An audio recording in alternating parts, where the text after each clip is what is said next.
राष्ट्रीय ग्राम स्वराज अभियान के अंतर्गत पंचायत एडवांसमेंट इंडेक्स 1.0 एवं 2.0 विषय पर एक दिवसीय कार्यशाला का आयोजन सोमवार को सिविल लाइन स्थित पंचायत भवन सभागार में किया गया।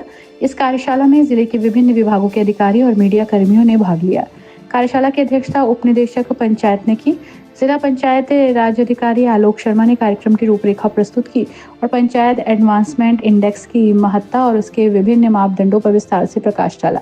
इस अवसर पर अधिकारियों को बताया कि PAI 1.0 और 2.0 के माध्यम से ग्राम पंचायतों के प्रशासनिक, सामाजिक और आर्थिक कार्यों का मूल्यांकन कर उन्हें बेहतर बनाने की दिशा में कार्य किया जाएगा। कार्यशाला में डिजिटल ट्रैकिंग, जन भागीदारी, पारदर्शिता और शासन क्षमता जैसे विषयों पर भी विस्तार से चर्चा की गई। जिला पंचायत राज अधिकारी ने कहा कि पंचायतें शासन की नींव होती है और उनका सशक्त होना लोकतंत्र की मजबूती का संकेत है। उन्होंने अपील की कि वे पंचायतों के समग्र विकास हेतु निर्धारित मापदंडों को गंभीरता से लागू करें। देखिए, ये पंचायत एडवांस इंडेक्स करके भारत सरकार ने राष्ट्रीय ग्राम स्वराज योजना के अंतर्गत बनाया है। 2015 में UNO में एक रेजोल्यूशन पास हुआ कि सस्टेनेबल डेवलपमेंट गोल के जो टारगेट हैं उन्हें हमें 2030 तक अचीव करना है। सारी पंचायत जो है 9 थीम्स जो उसमें डिसाइड की गई लोकलाइजेशन की, उस पर काम कर रही हैं। लेकिन वो काम किस लेवल का हो रहा है, उसकी किस स्तर पर पंचायतें पहुंची हैं, इसी के लिए एक पंचायत एडवांस इंडेक्स बनाया गया है, जिससे पूरे देश की जो पंचायतें हैं उनका पता चल सके कि वो 9 थीम पे किस स्तर पे हैं, कि कितना उन्होंने इसको अचीव किया है।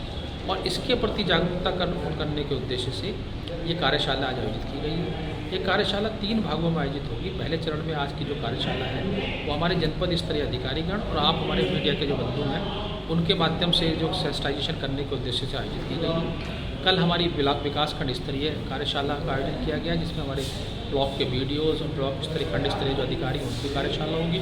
और उसके बाद ये ब्लॉक वाइज जितने हमारे सचिव हैं जिन्हें डाटा को फीडिंग करनी है उनकी कार्यशाला का आयोजित की जाएगी। उद्देश्य यही है कि पंचायतें अपना जो काम कर रही हैं उसको इस पोर्टल पर इंडिकेट करें विभागों के सहयोग से, फिर ये डाटा राष्ट्रीय स्तर पर जाए और पंचायतों के बीच में एक प्रतिस्पर्धा अगर होगी तो उससे पंचायतें आगे बढ़ेंगी और जो सरकार का जो उद्देश्य है अपने जो गोल्स को अचीव करने का वो भी अचीव होगा।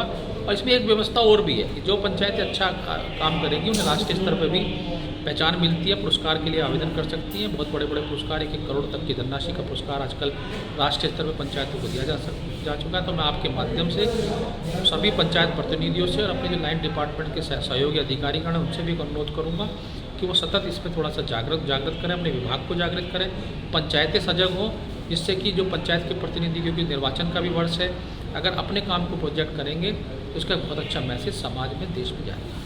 एक इंडेक्स बनाया गया, उस इंडेक्स में मुरादाबाद को 9वां स्थान, अमरोहा को 63, बिजनौर को शायद 76 इस तरह से दिया गया। मतलब ये कैसे होता है, जो स्थान कम आते हैं कैसे वो बढ़ाएं, अपना प्रदर्शन कैसे बढ़ाएं? उसका तरीका यही है कि पहले तो अभी आपने देखा होगा कि हमारी कुल 279 गाँव पंचायतों ने इसमें आवेदन किया, 643 गाँव पंचायत है, तो आवेदन की संख्या कम रही। उसके अलावा 9 थीम्स पे एवरेज स्कोर निकाला जाता है। एवरेज स्कोर में हमारे जनपद की पंचायतों ने अच्छा काम किया है। इस वर्ष हम उन्हें और प्रेरित करेंगे कि ज़्यादा से ज़्यादा पंचायतें जो हैं उसमें अपना आवेदन करें, अपना स्कोर उसमें फीड करें, जिससे कि जनपद की और ऊपर गिरे। कार्यशाला का आयोजन पंचायती राज विभाग जनपद मुरादाबाद द्वारा किया गया। इस अवसर पर जिला बेसिक शिक्षा अधिकारी, जिला विद्यालय निरीक्षक, उपदेशक पंचायत आदि कई विभागों के अधिकारी मौजूद रहे।